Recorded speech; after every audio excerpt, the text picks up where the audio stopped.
Supreme court ने जम्मू कश्मीर में सितंबर तक विधानसभा चुनाव कराने का आदेश दिया था और उससे ठीक पहले केंद्र सरकार ने जम्मू कश्मीर में उपराज्यपाल की शक्तियों में इजाफा करने का फैसला लिया है। सबसे बड़ी बात है कि राज्य में सरकार के गठन के बाद भी ऐसी कई शक्तियां हैं जो सरकार के पास ना होकर उपराज्यपाल के पास ही रहेंगी। ऐसे में अब इस पूरे मामले पर सियासत शुरू हो गई है।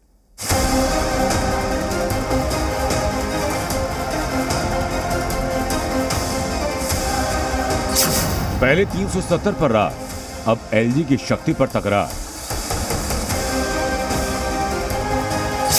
केंद्र सरकार का फैसला चढ़ा घाटी का सियासी पारा। जम्मू कश्मीर का दिल्ली मॉडल, चुनाव से पहले सियासी कदम।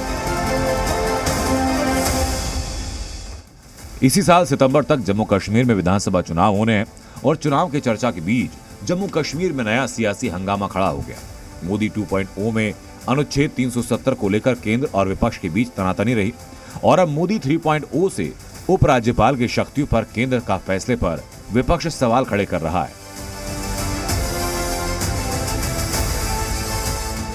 दरअसल जम्मू कश्मीर को लेकर आज केंद्र सरकार की तरफ से एक अधिसूचना जारी हुई जिसमें उपराज्यपाल की शक्तियों को बढ़ाया गया। राज्य में विधानसभा चुनाव के बाद भी उपराज्यपाल की शक्तियां बरकरार रहेंगी और विपक्ष को सबसे ज्यादा ऐतराज इसी बात से।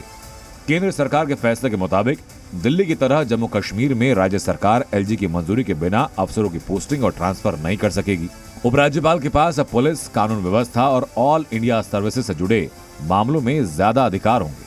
पुलिस, सार्वजनिक व्यवस्था, ऑल इंडिया सर्विसेज और एंटी करप्शन ब्यूरो से जुड़े किसी भी प्रस्ताव को तब तक मंजूर या नामंजूर नहीं किया जा सकता जब तक मुख्य सचिव के जरिए उसे उपराज्यपाल के सामने ना रखा जाए। किसी भी मामले में केस चलाने की मंजूरी देने या ना देने का प्रस्ताव मुख्य सचिव के जरिए उपराज्यपाल के सामने रखा जाना जरूरी होगा।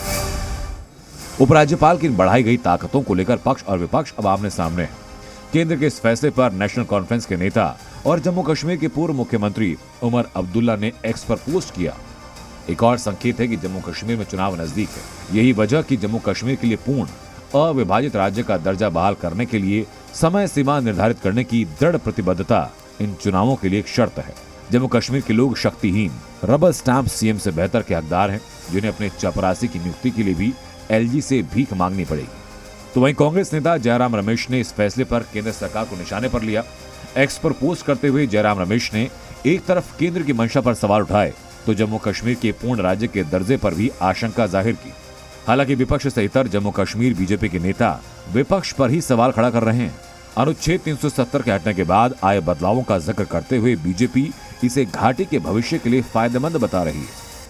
तो मुझे लगता है कि रीऑर्गेनाइजेशन के तहत अगर कुछ और संशोधन केंद्र सरकार करता है वो जम्मू कश्मीर की भलाई के लिए करेगा, नुकसान के लिए कभी नहीं करेगा। पावर जो दी गई है उपराज्यपाल को, उनका कहना है कि जम्मू कश्मीर में ना तो ये चुनाव कराना चाहते हैं ना ही यहाँ पर स्टेटहुड देना चाहते हैं, इसीलिए उपराज्यपाल को ज्यादा पावर दी। देखिए ऐसा नहीं है, पावर देने का मतलब ये नहीं है कि चुनाव नहीं कराना चाहते। बाकी जगह जहाँ एलजीज हैं, दिल्ली में एलजी का एडमिनिस्ट्रेशन है, क्या वहाँ एडमिनिस्ट्रेटिव सरकार वहाँ नहीं कराई है? क्या वहाँ डेमोक्रेटिक सेटअप मजबूत नहीं किया गया? क्या ये सिर्फ ये है कि नेशनल कॉन्फ्रेंस या ले लो या ये कश्मीर के हुक्मरान को किसी न किसी तरीके से केंद्र सरकार पे या सुर्खियों में रहने का कोई बहाना चाहिए होता है। अलबत्ता मैं समझता हूँ कि ये एक वेलकम स्टेप है। बहरहाल सियासत से इतर सुप्रीम कोर्ट के आदेश के बाद अब घाटी में जल्द चुनाव की तैयारी शुरू हो जाएगी। ये साफ है कि बीजेपी 370 के बाद आए बदलाव को लेकर जनता के बीच जाएगी। लेकिन देखना दिलचस्प ये होगा कि चुनाव से ठीक पहले उठे इस विवाद को विपक्ष कितना बड़ा चुनावी मुद्दा बना पाएगा। ब्यूरो रिपोर्ट, जी मीडिया।